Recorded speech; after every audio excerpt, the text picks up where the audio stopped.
What is going on, ladies and gentlemen? Welcome back to another edition of the Sick Podcast Talking Titans. A lot of major news on the horizon. As you can tell by our outfits and hats and whatnot, you might have an idea of what's coming up. Got a great fan spotlight to show you as well. I'm hyped for this week's show. Sammy, start me up. Turn up your volume. Because you're about to listen to The Sick Podcast. Talking Titans. Ladies and gentlemen, 94 yards. Touchdown, Titans! He is the baddest man in the NFL, and he just took her to the house. The sickest Tennessee Titans podcast. Sick! It's gonna be sick. Welcome back, ladies and gentlemen, to another edition of the Sick Podcast Talking Titans. I'm joined, as always, by my two co-hosts, Jared and Vin. Fellas, how are we doing on this glorious Monday night? Always good, man. No bad days. No bad days. Pretty damn good after seeing him officially sign that contract today. Absolutely. Can't wait to get into all of this good stuff we got for you tonight. But I don't want to waste any time bringing in our fan of the week, a guy all of you should know, one of the pioneers of the Titans hype train on Twitter and whatnot. We're glad to have him on the show. He's got a great show as well. He'll plug at some point in the show. Let's bring him right in. Morocco, come on in, fella. How you doing tonight? Yeah, what's happening, fellas? What's going on, man? Not much. Chilling, ready to get to it. Great. Happy to have you on. Thanks for taking the time out of your night for us. Got a lot of great stuff to talk about, as you can tell by what we're all wearing. I think it's great to lead into the show with this topic. We've been waiting for it, God, for so many years. A lot of the OG Oilers fans, like my father, have been waiting for a moment like this for decades, to be honest. And it's finally arrived because we got teased about 15 years ago with the early 60s Oilers stuff. It was cool, but it wasn't the love you blue that we're seeing now. So what were your instant reactions, Morocco, when you saw the reveal of our new alternates? Man, lovely, man. Just beautiful, man. I mean, I love that they bringing back throwbacks, and I love even more to see all the tears of the Texan fan, man, because they've been doing a bunch of crying. Absolutely, they have. Yeah. They teased us all weekend long. The Titans social media, and they've been killing it all season so far. Especially with that video that they had today. I don't know what movie it is. I'm bad with movies.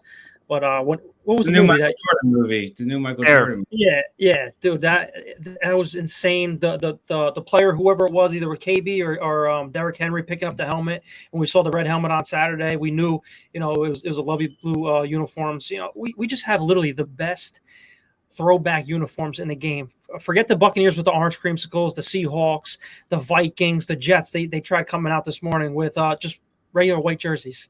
You can't take away with the red face mask, the white helmet, the Oiler logo on there, man. We got the best throwbacks by far in the National Football League. Got me so hyped up last night seeing that at 9 o'clock. Yeah, and I think a few Titans fans thought the Titans were going to throw a curveball with the video and the oil drop. We thought maybe it'd be like a black uniform with red trim or blue trim or something like that with the numbers. But I'm glad they gave us, the old school logo. And like Morocco said, the Texans fans crying. I loved it. Just scrolling through my feed, as if there's any historical allegiance between Bob McNair and the Houston Texans and the Adams family and the Houston Oilers / Tennessee Titans. A lot of people don't know Miss Amy still owns the rights to that logo, to that name.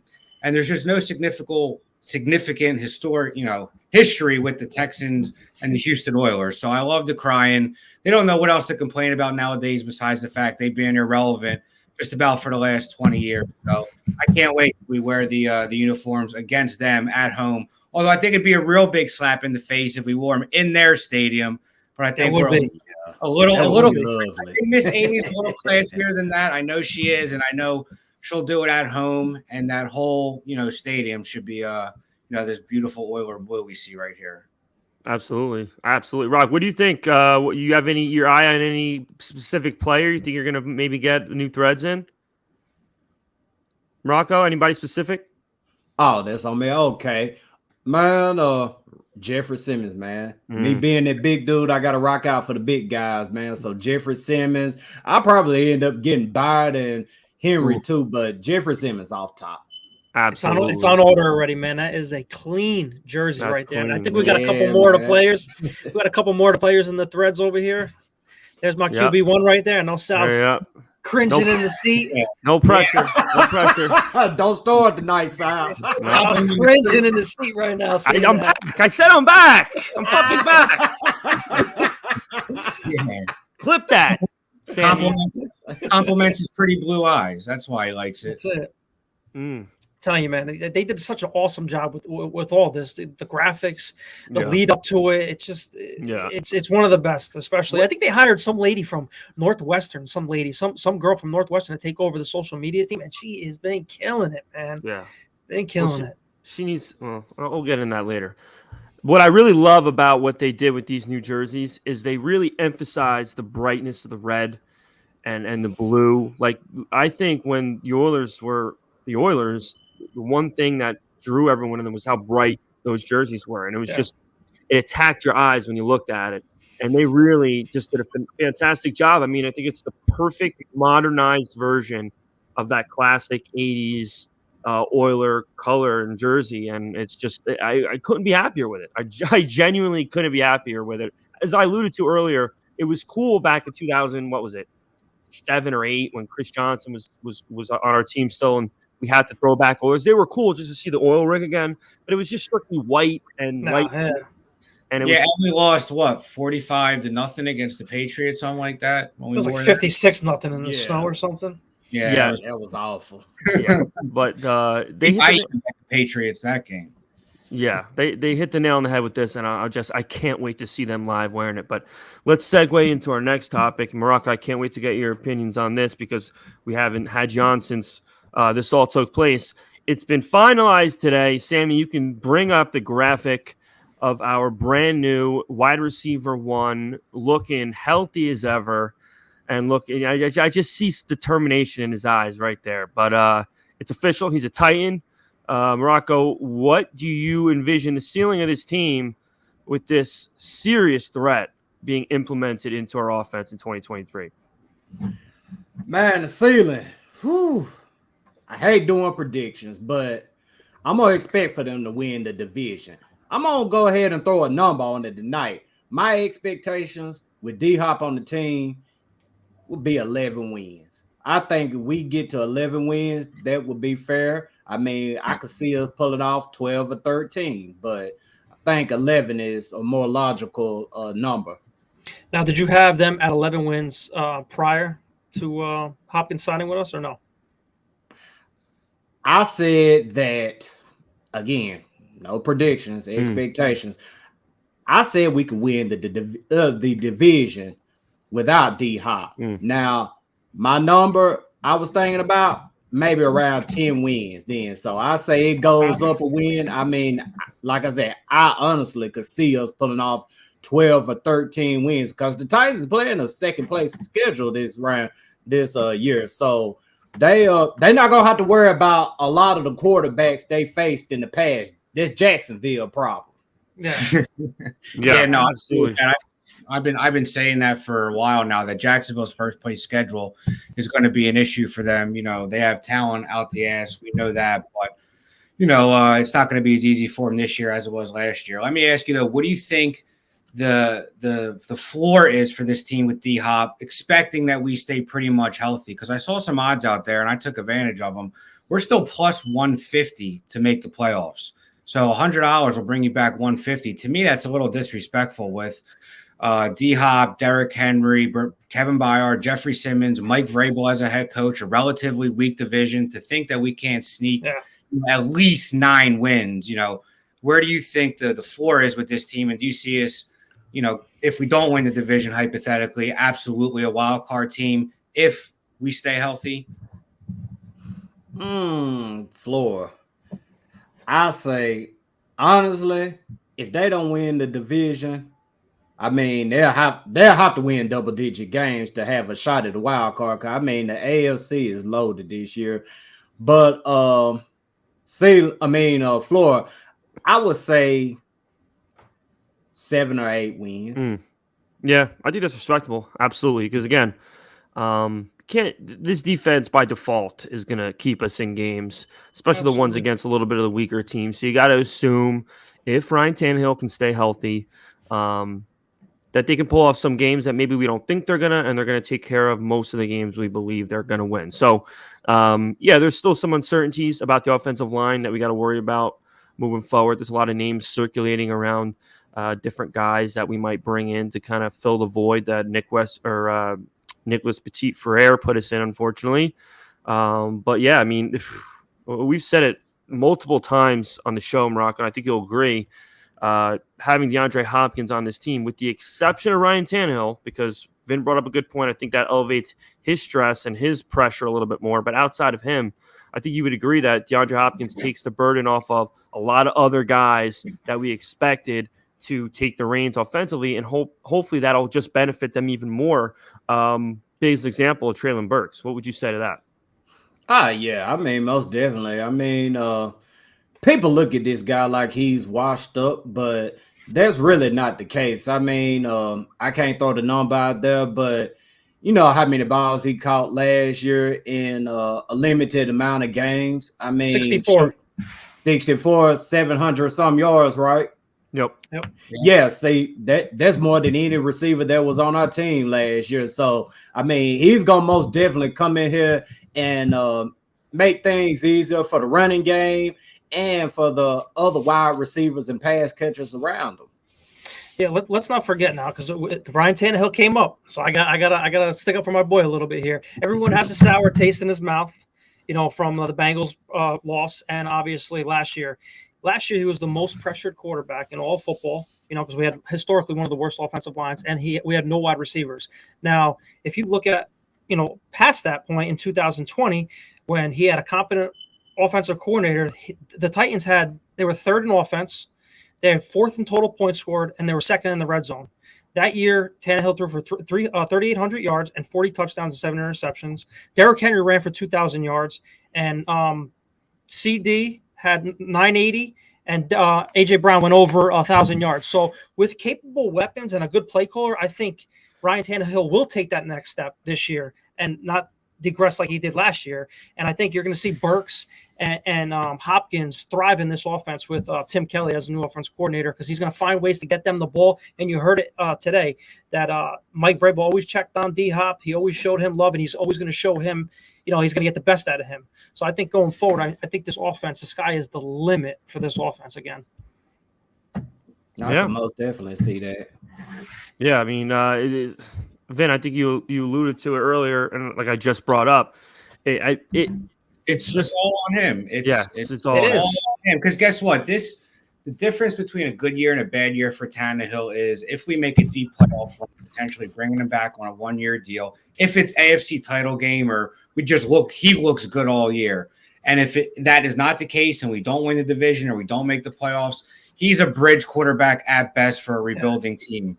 You know what I mean? So the difference of the trajectory his career could take, for however many years he's got left, a few, it's a big deterrent. It's going to be what happens this year, and he hasn't. You can argue this offense is maybe not as cohesive because they haven't played all together yet, but just as good as that offense when we went to the title game with Corey Davis, Jonnu Smith, A.J. Brown's rookie year, Derrick Henry, a competent offensive line, a healthy Taylor Lewan. I think if things can kind of fall into place here, this offense could be just as good, if not better. A lot of that is on Tim Kelly as well. Yeah. We'll see. Hopefully it can't get much worse than last year, but it's all on your boy. And listen, at this point, we needed a move like this for us to have a little bit of faith. The Sal's and Vinnies of the world who are kind of out on Tannehill. We thought last year would be a revenge year. Injuries got him, the whole team. It is what it is. So now it's literally like it's do or die, or like thanks for what you did for us. Good luck in Arizona as a bridge quarterback or wherever you may end up. You know what I mean?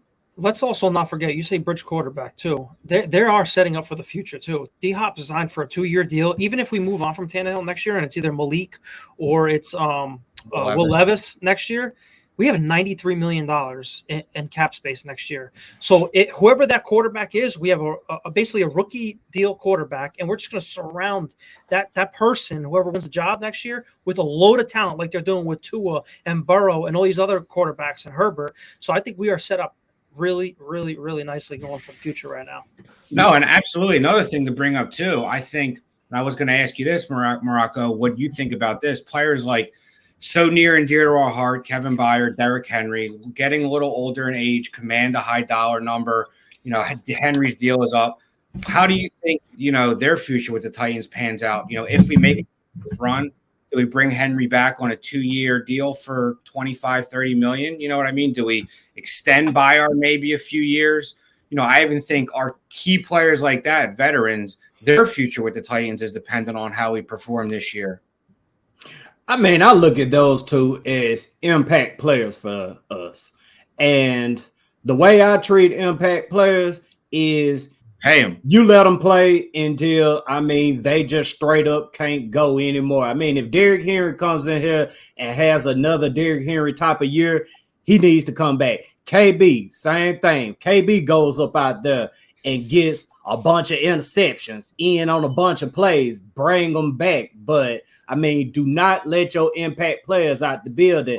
And just like Nate Washington said on our podcast, Titan Coliseum podcast the other night, man, look, the Titans, I mean, we don't have a bunch of players, if any, that come in as Titans and straight up retire as Titans. I mean, you see the guys come in, sign one-day contracts, but I'm talking about a guy that just comes in here day one, he's a Titan until the time he says, I'm going to hang it up. So, like I said, if those two guys can come in here and be themselves, man, let them rock out. Yeah. Morocco, what do you think about the backup quarterback situation? Are you leaning more towards giving Malik a second chance to get that role? Or are you ready to move on and get Will Levis ramped up for his takeover? What's your view on that? Man, I don't have any favorites, man. I just want the best guy for the job. But I will say this, though.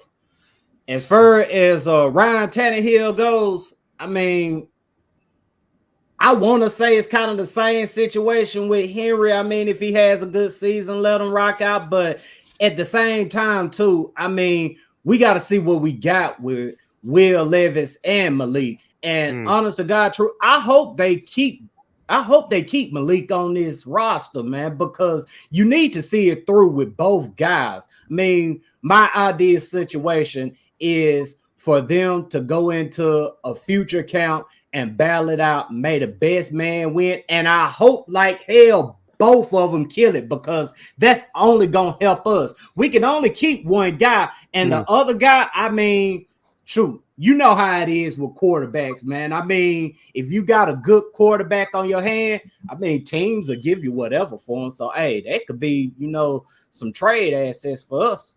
Yeah. Yeah. And I think that this preseason is going to be one of the most important in recent memory for the Titans. I mean, really, you're going to get to see these two guys play a lot of football. And I think it's going to paint a really clear picture who's ready for that role and who needs some more time. And hopefully, you know, whoever is needing of more time is going to progress appropriately along the length of the season. I'll be honest with you. I think we just invested a little more in Levis than we did Malik. And I think Malik, maybe as of this moment, from what we've seen, probably needs a little bit more time to ramp up. So I'm leaning more towards Levis. I love them both so much, and these two guys will attest to it. I've just really gravitated towards both of them, but we'll see how it plays out. That's what the preseason's for. Obviously, injuries, knock on wood, we don't have them. We never thought we'd see Malik on the field last year, and we did. So, you know, let's just see how the chips lay, and then maybe we'll get a chance to find out, you know, what they got. But I'm happy the way things are now, and I think the three of you would agree. We're in a much better situation than we were a month ago, and we have a reason to wake up on Sundays now for Titan football. I think you agree with that, Morocco. Absolutely, right? Oh, yes. Yeah.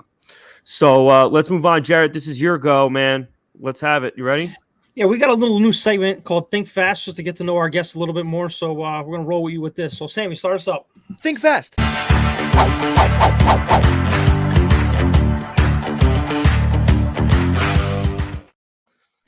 All right, so we're gonna ask you a series of questions, not serious, series of questions, just to get some of your answers. What's your social security number? No. Yeah, what's your social security- No, we ain't going there. So first question we got is best tailgate at Nissan on game day. Best tailgate, man. I mean, the whole parking lot is lit, man. I mean, I ain't just gonna pick no favorites. Where we going to find you? Man, previous years, I mean, I've been over on the ABCD side of things, the east side of the stadium. But this year, man, I'm gonna try to make my way throughout, the stadium, man. I mean, they say they be lit up over there at Lot R. I done had multiple dudes hit up my DM like, bro, you got to come to Lot R, man. You see how we do it over there. So, man, I'm going to try to make my way up over there. And, man, I'm just going to be all throughout the stadium this year. There you go. What about your favorite Titans of all time? Favorite Titan of all time?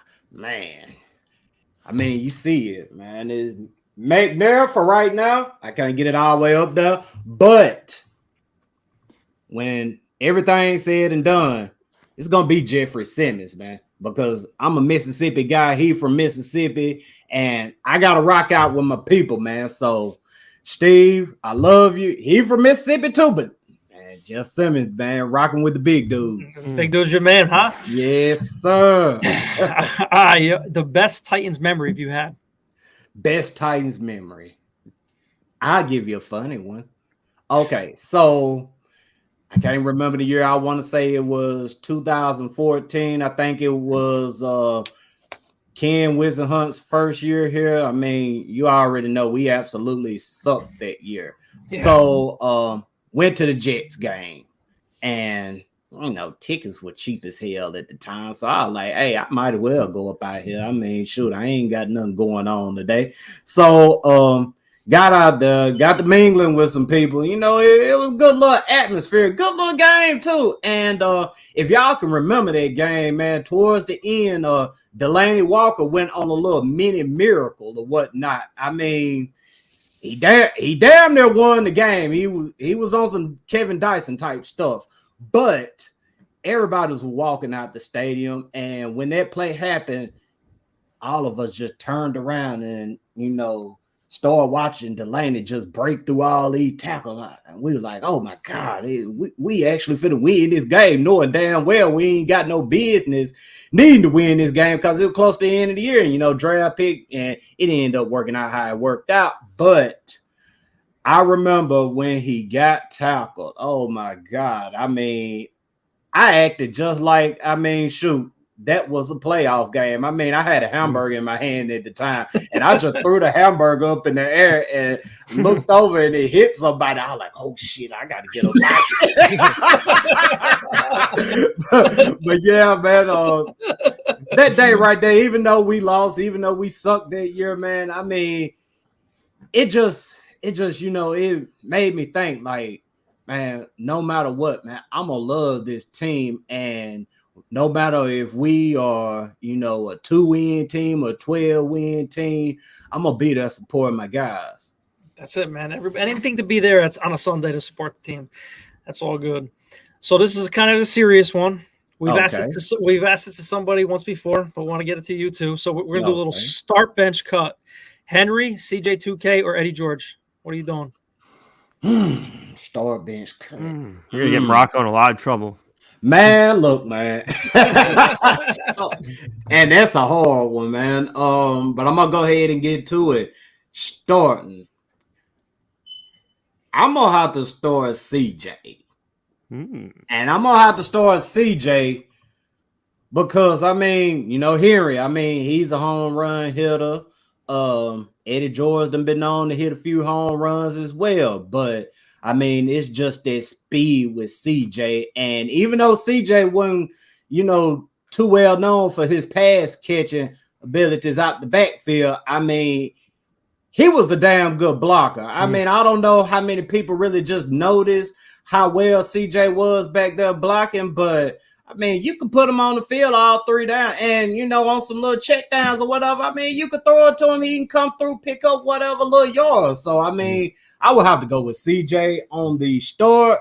The bench, I would have to go. Shoot, here's where it's really gonna get tough. Oh my God.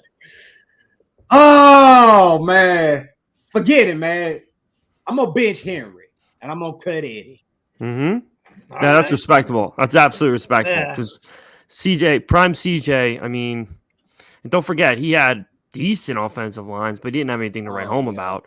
I mean, I couldn't recall who was on that old line back in 2009, 2008, but yeah, those are the two guys. Eddie was great for his time, and don't get me wrong. Eddie would probably be on a lot of people's start bench cut if he was on any team in the NFL. But those two guys are generational talents, so I couldn't disagree with you on that one. And let me just say this right here: when I say bench Henry and cut Eddie, I mean what I'm thinking about is the speed of the game. I mean, back in Eddie's day, I mean, not saying guys weren't athletic, but I mean, it's another type of athlete up out there today. I mean, shoot, you seeing defensive ends running just as fast, if not faster, than a lot of running backs and some wide receivers too. So, I mean, you got linebackers same way. So, you know, I just think with that speed of Henry's, I mean, it would fit better in today's game. So last question to wrap things up is, what's your bold prediction for this season? Bold prediction.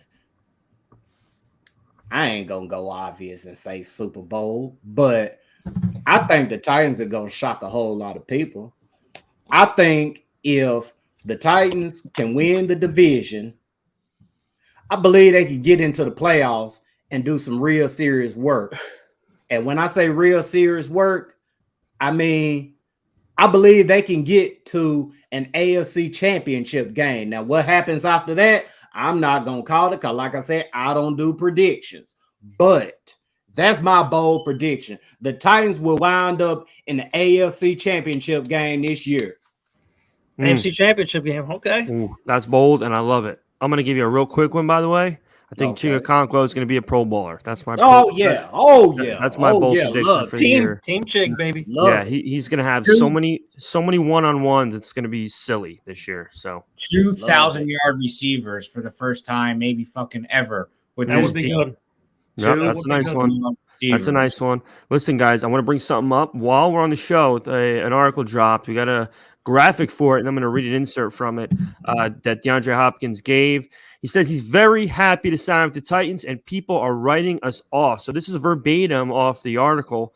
DeAndre said, I feel like I've always had something to prove, and that's how I play my game. He said the decision to come to Nashville obviously made a lot of people mad, especially people that reside in New England. I'm adding that to it.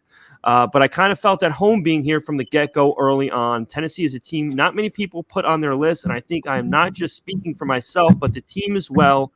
People are writing us off. Well, that's our MO for a long time, so it's great to hear. I just got goosebumps. Yeah, it's great to hear a top 5 receiver in the league speak on our behalf. And the juice is it keeps rising. It keeps rising, and I can't wait. I'm spitting on myself. I can't wait. That's how excited I am.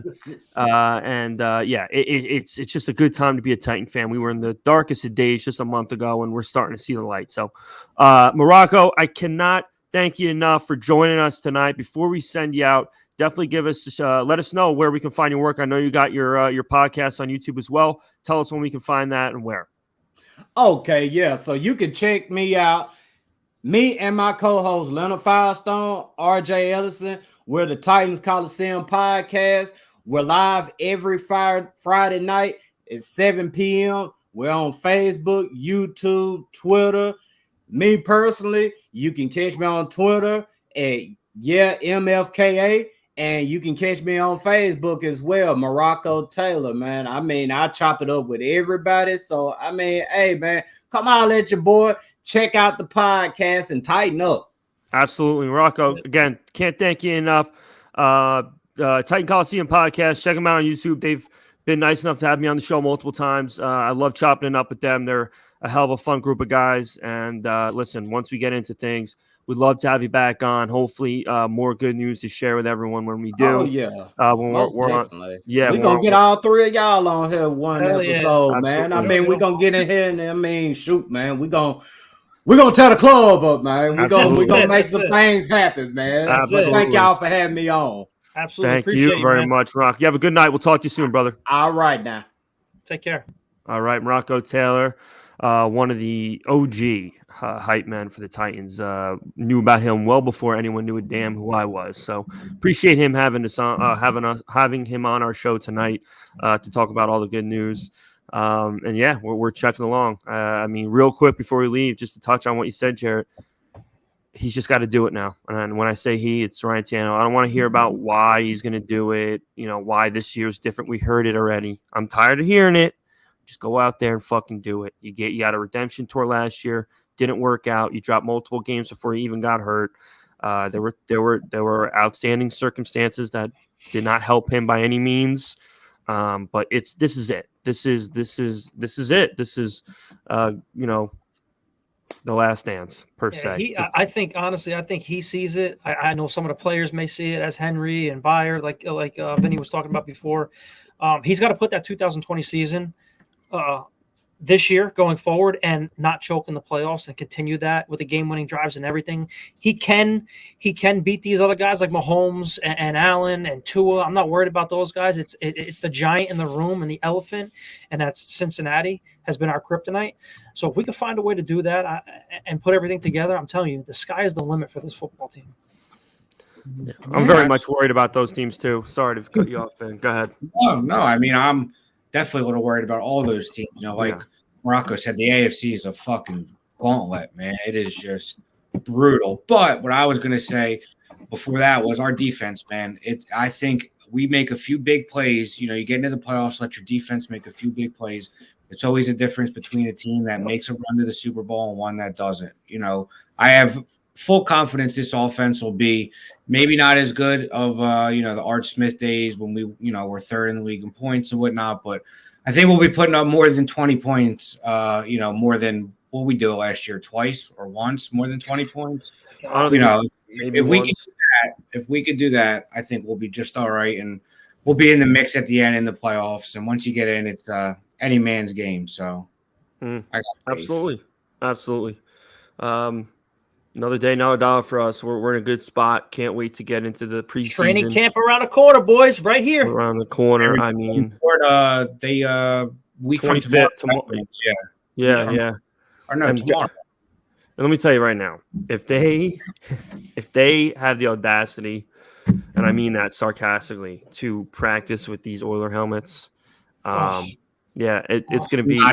They won't. You're not going to see me for a little while. I'm gonna and the Jergens at the local ShopRite in Rockaway is going to be very, very. It'll be slim pickings for a few days. Anyone looking for hand lotion in Rockaway, New Jersey. So, I can't. There was your cue, Vin.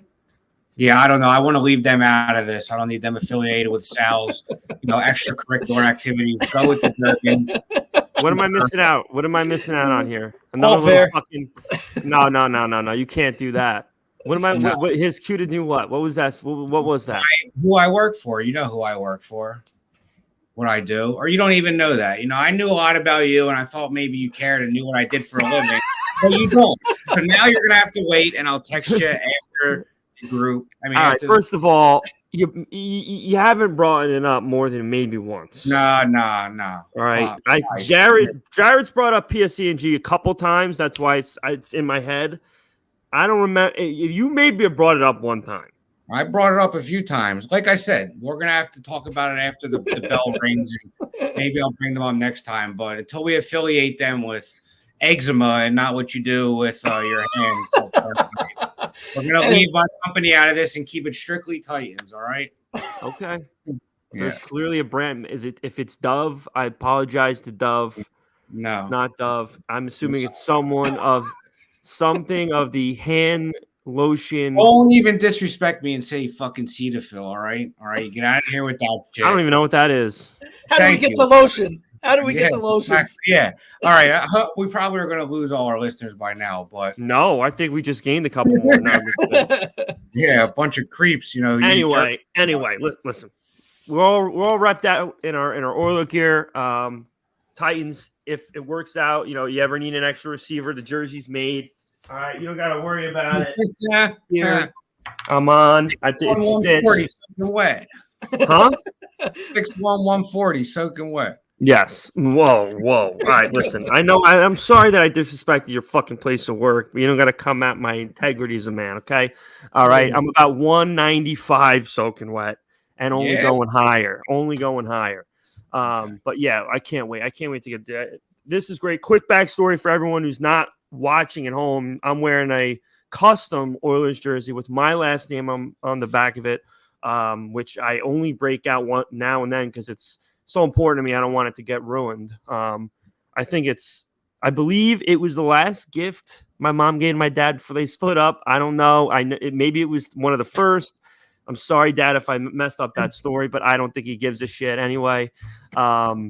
So I'm just so hyped to get more gear, and I know all of us are going to be decked out in gear all season long with that. Hopefully our season ends a lot better than the juju we might have just threw on, but that was the last gift before they. Oh split. No! Trust me, bringing in real good vibes with that fucking jersey. It was this was probably the best. You know what? I'm not gonna indulge in any of that. Okay. All right.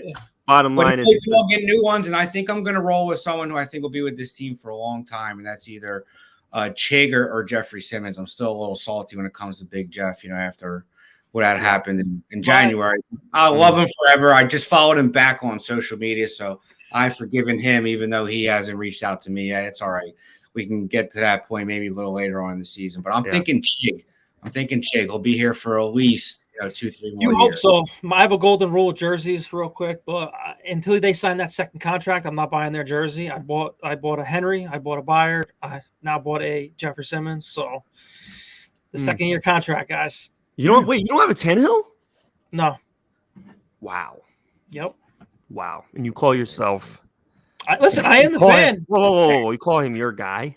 Yeah. Call him your guy. You don't even have his jersey. I have a fucking Ryan Tannehill jersey. That's all right. I have a fucking plaque. You know what's funny? With his fucking jersey in it and pictures of him that I haven't even taken out, and you don't even have his jersey. No, but I do have a Mariota jersey. Oh, I had like 3 of them, bro. I still got I had a home and away in Oregon. I had to get rid of both of them. I gave them the Goodwill. I got them off DH Gate, but the Oregon jersey I'll bust out if I go out on St. Patty's Day. I get a lot of love on it when I break that one out. It's a little tighter around the chest now, but I'll still rock it. I literally had to sell everything due to the mental what it was doing to me. Really, it was just I couldn't look at any of it anymore. But I do have one signed rookie card. That's the only thing left of him I have besides the memories. But have you guys watched Quarterback yet on Netflix? Yeah, I watched half of it. I thought it was going to be a little bit better, but still, it's football. So yeah. I have not yet. I'm going to tackle that when I get back from this long weekend. Yeah. Jared's got to run. I thought it was already 40 minutes. All right, let's wrap up, guys. Listen, as always, make sure to like, follow, subscribe, all that good stuff. Our family keeps getting bigger, and we appreciate all the new viewers, listeners, and everyone that's joined up. Make sure you follow us on Twitter so you know when our show's live and everything like that, and what guests we're having on. We're working on some really big things, guys. We really are, and we got some things in the works that if they come to fruition, really going to be excellent content to provide for everyone. So keep us in your prayers on that, and let's rock and roll. Hope everyone has a great night, great day, great week. As always, tighten up. Sammy, send me out. And that's a wrap. Hope you don't miss us too much until next time. Follow the Sick Podcast Talking Titans on YouTube, Instagram, Facebook, Google Play, and Apple Podcasts.